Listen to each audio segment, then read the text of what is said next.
Dear students, तो मैं सूरज Malakar mastermind channel पर आपका स्वागत करता हूं और मैं पढ़ाऊंगा आपको आज से इकोनॉमिक्स, यानी कि क्लास 12th में अगर हैं आप या फिर आप नॉलेज की इच्छा रखते हैं तो आज से आप मेरे साथ सीखिए क्लास 12th की economics, class 12th macro economics से, और वो है फर्स्ट यूनिट नेशनल इनकम। क्या रहेगा दोस्तों? National income. तो आज से हम नेशनल इनकम की शुरुआत करेंगे। अब नेशनल इनकम यानी कि राष्ट्रीय आय। तो बच्चों, राष्ट्रीय आय का जो चैप्टर है इसका मतलब क्या होता है, सबसे पहले हम ये सिंपल वर्ड्स में जानना चाहेंगे कि नेशनल इनकम का मतलब क्या है। तो देखो, नेशनल इनकम को बताने से पहले मैं आपको बता दूं कि भाई अगर मैं कहूं एक देश या अर्थव्यवस्था की कुल आय।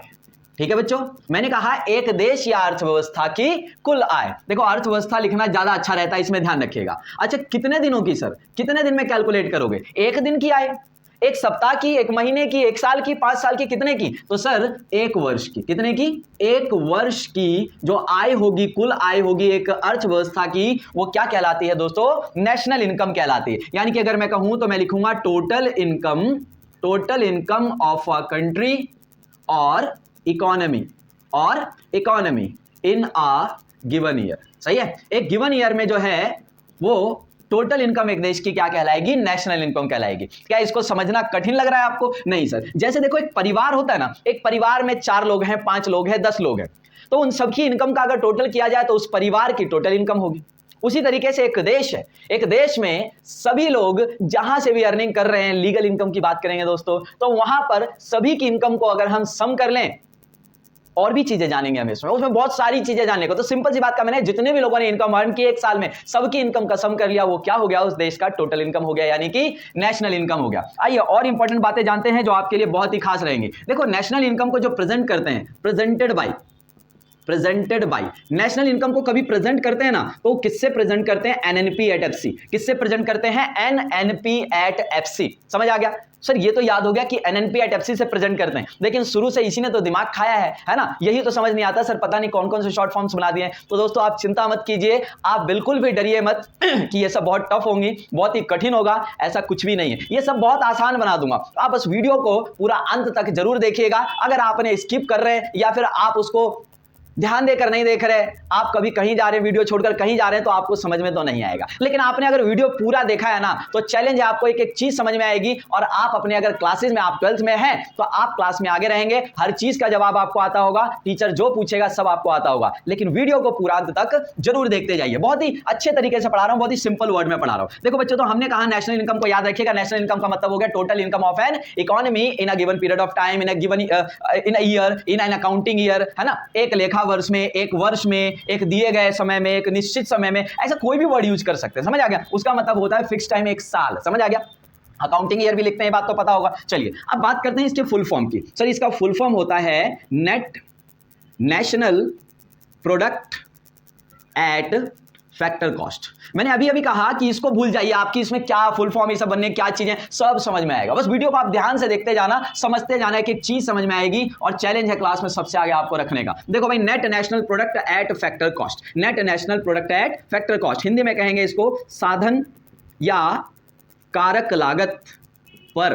देखो इंग्लिश में लिखा है ऐसे, हिंदी में उल्टा करके लिख रहे हैं ना। साधन लागत या कारक लागत एक ही बात होगी। साधन लागत या कारक लागत पर क्या? शुद्ध, इसको निवल भी बोलते हैं, हिंदी में क्या बोलते हैं? निवल भी बोलते हैं। शुद्ध या निवल राष्ट्रीय उत्पाद। देखो ये इसकी हिंदी हुई है, इसका इंग्लिश में full form NNP at FC का मैंने फुल फॉर्म दिया है। तो दोस्तों, नेशनल इनकम की अगर मैं बात कर रहा हूं तो नेशनल इनकम में बहुत ही खास चीज है जो ध्यान देने वाली चीज है। सबसे पहले बड़ी सिंपल वाली बात बताई, total income of A economy in a given period of time in accounting year, यानी कि एक लेखा वर्ष में, एक दिए गए समय में, एक देश की कुल आय। बात समझ में आ गई? चलिए सर, परफेक्ट हो गया। नेशनल इनकम को किससे दिखाया जाता है सर? एनएनपी एट एफसी से, जिसका फुल फॉर्म हुआ net national product at factor cost, या कहेंगे हिंदी में साधन लागत पर शुद्ध राष्ट्रीय उत्पाद। समझ आ गया? चलिए आगे बताएंगे, इसको और चीजें डिफाइन करेंगे। यहां पर जो सबसे इंपॉर्टेंट बात बताने जा रहा हूं, ताकि आगे चलकर जब हम डेफिनेशन वगैरह पढ़ें तो हमें रटना ना पड़े, ये सब समझ में आए, इसलिए एक एक छोटी से छोटी बात देखते जाइएगा। तो देखो बच्चों, जब हम नेशनल इनकम की बात करते हैं ना, तो इसमें क्या क्या होता है, बड़े ध्यान से समझिएगा। जो नेशनल इनकम होता है, यानी कि जो राष्ट्रीय आय होता है, मैं एक ही में लिख देता हूं, है ना, एक हिंदी आय मीडियम या इंग्लिश मीडियम में। राष्ट्रीय आय जो होता है ना, ध्यान रखिएगा, उसमें घरेलू आय, कौन सा आय? घरेलू आय, और विदेशों से विदेशों से शुद्ध आय, शुद्ध अर्जित आय सीधा लिख देता हूं, शुद्ध साधन आय लिख देता हूं। अब ये सब क्या होता है वो सब हम पढ़ेंगे, पहले सिंपल वर्ड में बिल्कुल पढ़ेंगे, समझ आ गया।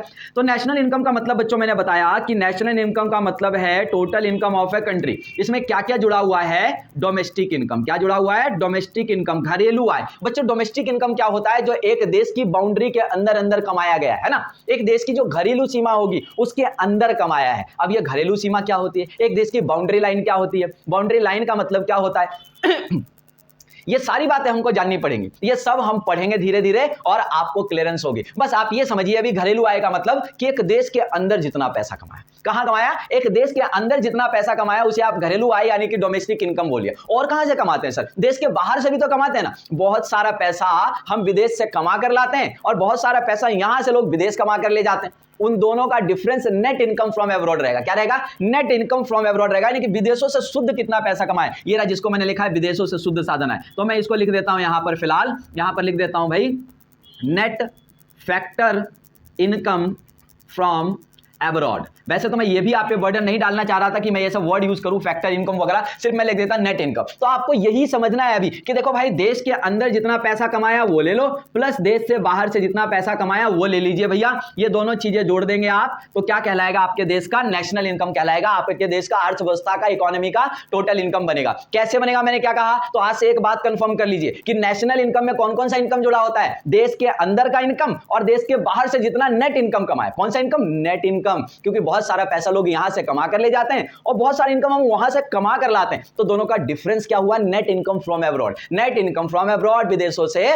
शुद्ध आय, जिसे मैंने शुद्ध साधन आय पूरा लिखा है। तो बच्चों बड़े ध्यान से समझिएगा कि राष्ट्रीय आय जो होता है ना आपके देश का, उसमें घरेलू आय भी शामिल है और उसमें विदेशों वाला पार्ट भी शामिल है। सही है, ये बात ध्यान रहेगी ना। इसको शॉर्ट में हम लोग क्या लिखते हैं वो सब आगे हम बात करेंगे। तो नेशनल इनकम को शॉर्ट फॉर्म में क्या लिखते हैं? NNP/FC कहते हैं। ये बात आपको क्लियर हो गया होगा, बात समझ में आया। अब इसी के साथ एक और कॉन्सेप्ट क्लियर करेंगे हम, घरेलू आय। क्या क्लियर करेंगे दोस्तों? घरेलू आय क्लियर करेंगे। चलो एक काम करता हूं, एक बात आपको मैं शॉर्ट में बता ही देता हूं। क्या पता कुछ ऐसे बच्चे भी पढ़ रहे हो जो भाई किसी गवर्नमेंट जॉब के एग्जाम की तैयारी कर रहे हो सकता है कोई ग्रेजुएशन में हो, तो वो उनको लिए अभी सारी चीजें यहीं पर एक्सप्लेन कर देते हैं, अच्छा रहेगा। और बाकी तो धीरे धीरे सब सीखेंगे। इसको शॉर्ट में निफिया बोलते हैं। क्या बोलते हैं? निफिया बोल दीजिए, NFIA बोल दीजिए, net factor income from abroad. Net factor income from abroad, विदेशों से शुद्ध साधन आय। बात समझ में आ रही है? अब इसी के साथ जो मैं अगला पार्ट आपको इसके अंदर समझाने वाला हूं वो मैं एक्सप्लेन करूंगा डोमेस्टिक इनकम। क्या एक्सप्लेन करूंगा दोस्तों? डोमेस्टिक इनकम मैं आपको एक्सप्लेन करने जा रहा हूं दोस्तों। तो समय को वेस्ट ना करते हुए, अगर आप मेरे चैनल पर नए हैं, अगर आपको वीडियो पसंद आती है तो चैनल को सब्सक्राइब जरूर कीजिएगा, बेल आइकन को प्रेस कर लीजिएगा ताकि आने वाली सभी वीडियोस आपको टाइम पे मिल जाए। तो दोस्तों आज का जो हमारा चैप्टर है वो रहेगा, तो आइए समझते हैं डोमेस्टिक इनकम का कॉन्सेप्ट। बच्चों जैसे डोमेस्टिक इनकम बोला, यानी कि हिंदी में इसको मैं घरेलू आय बोलता हूं। क्या बोलता हूं? घरेलू आय। अगर कोई देशी आय बोल देना तो भी कोई दिक्कत वाली बात नहीं, घरेलू आय ज्यादा चलता है, समझ आ गया। तो देखो डोमेस्टिक इनकम, डोमेस्टिक इनकम का मतलब क्या लिख रहा हूं मैं यहां पर, देखिए total income, total income of a country. भाई total income of a country, sir यही तो आपने उधर भी लिखा था, है ना। लेकिन उधर इकोनॉमी को ज्यादा प्रेफरेंस दिया था। किसको दिया था? इकोनॉमी को, अर्थव्यवस्था को प्रेफरेंस ज्यादा दिया था। यहां पर क्या लिख रहा हूं मैं? Total income of a country in an accounting year. अब तो समझ में आ रहा होगा भाई, पहले मैंने लिख दिया था इन ईयर, बड़े सिंपल लैंग्वेज में। अब थोड़ा सा अपडेट करिए, लेकिन बोल बोल के बार बार बताया था अकाउंटिंग ईयर। भाई अकाउंटिंग ईयर बोला, गिवन पीरियड ऑफ टाइम बोलो, फिक्स पीरियड ऑफ टाइम बोलो, इन ईयर बोलो, एक ही बात है। एक साल की बात हो रही, कितने की बात हो रही है? एक साल। तो सर अकाउंटिंग ईयर क्यों बोला? ऐसा टफ वर्ड क्यों यूज किया, लेखा वर्ष क्यों यूज कर रहे हैं? भाई क्योंकि जो अकाउंट्स बनते हैं ना बिजनेस के अंदर, बिजनेस का पीरियड एक साल का होता है। कितने का? एक साल का। एक साल में हमें देखना होता है कि भाई बिजनेस ग्रो किया कि नहीं किया, कितना प्रॉफिट हुआ, कितना लॉस हुआ, सारा हिसाब किताब एक साल का बनाना होता है। कितने का? एक साल का। इसलिए एक साल फेमस करने के लिए ना, मतलब एक साल की बात जहां भी उतना अकाउंटिंग ईयर बोल देते हैं। क्या बोल देते हैं? अकाउंटिंग ईयर बोल देते हैं, समझ आ गया। तो बड़े ध्यान से समझिए इस चीज को कि total income of a country in an accounting year, है ना, in an accounting year within the territories और बाउंड्रीज ऑफ अ कंट्री। देखो भाई एक देश की जो बाउंड्री लाइन है, एक जो देश की टेरिटरी है, घरेलू सीमा है, उसके अंदर जितनी इनकम जनरेट की है ना, वही वाली इनकम होती है आपकी डोमेस्टिक इनकम। क्या होती है? Domestic income. इसको हिंदी में मैं लिख देता हूं, एक देश की घरेलू सीमा, एक देश की घरेलू सीमा के अंदर अर्जित एक देश की घरेलू सीमा के अंदर अर्जित कुल आय, कुल आय वो भी कब की, एक लेखा वर्ष में। कितने दिन में भाई, एक लेखा वर्ष में, एक निश्चित समय में, है ना, ऐसा लिख सकते हैं। तो मैंने कहा एक देश की घरेलू सीमा के अंदर अर्जित कुल आय को क्या कहा जाएगा, घरेलू आय कहा जाएगा। क्या कहा जाएगा, घरेलू आय कहा जाएगा। तो बात समझ में आ रही है। अब इसका मतलब क्या हुआ सर, ये तो पिछले वाले नेशनल इनकम वाले टॉपिक में आपने लिखा ही नहीं, विद इन द टेरिटरी। भाई वहां पर यही खास बात है, जो घरेलू वाली इनकम है ना वो विद इन द टेरिटरीज है, देश के अंदर अंदर। मैंने कहा था ना वहां पर क्या क्या लेते हैं, नेशनल इनकम में क्या क्या लेते हैं, देश के अंदर का भी और देश के बाहर से जितना नेट पैसा कमाया वो भी लेंगे। लेकिन यहां पर ओनली क्या लेंगे, मैं यहां पर लिखूंगा total income of a country in an accounting year with in the territories और बाउंड्रीज ओनली। लो भाई मैंने ओनली लगा दिया। ओनली लगाने का मतलब क्या हो गया कि देश के केवल अंदर अंदर के भाग से जितना पैसा कमाया, देश की घरेलू सीमा के अंदर से अंदर अर्जित कुल आय, केवल मैं यहां पर लगा देता हूं, केवल एक देश की घरेलू सीमा के अंदर अर्जित कुल आय को, है ना। अब यहां पर लिख देता हूं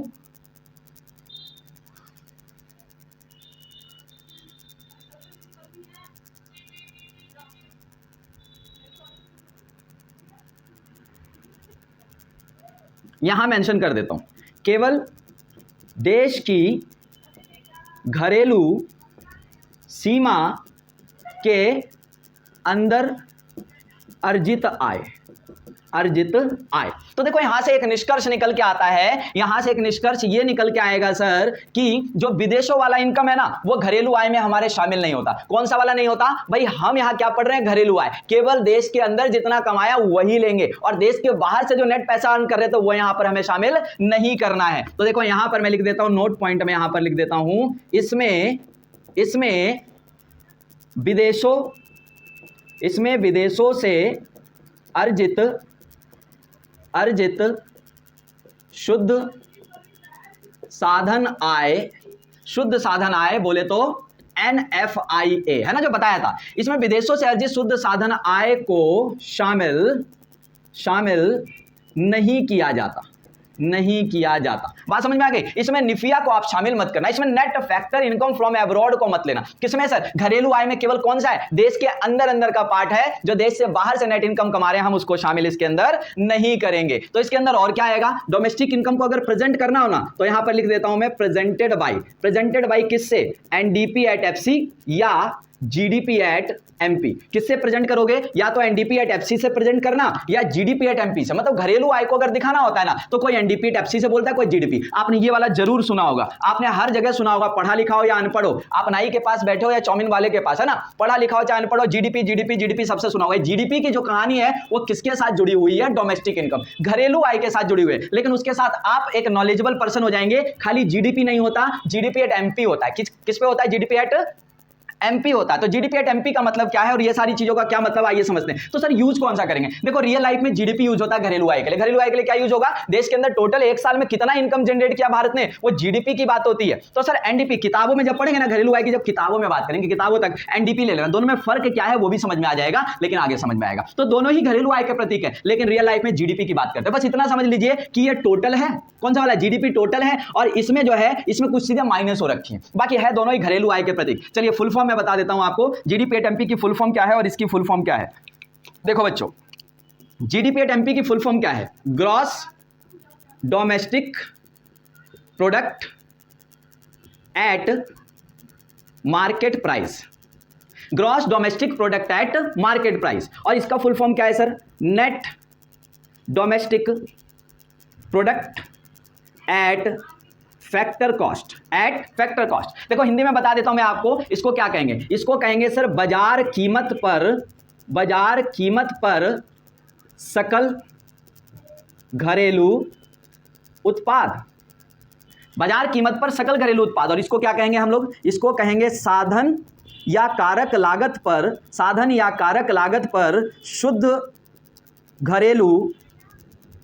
घरेलू उत्पाद।